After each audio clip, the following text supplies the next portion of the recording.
ॐ सोमनाथाय नमः। ॐ मल्लिकार्जुनाय नमः।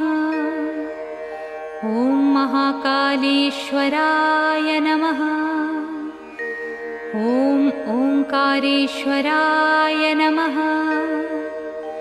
ॐ वैद्यनाथाय नमः।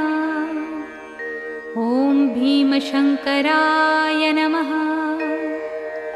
ॐ रामेश्वराय नमः। ॐ नागेश्वराय नमः। ॐ विश्वेश्वराय नमः। ॐ त्र्यम्बकेश्वराय नमः। ॐ केदारेश्वराय नमः। ॐ भुस्मेश्वराय नमः।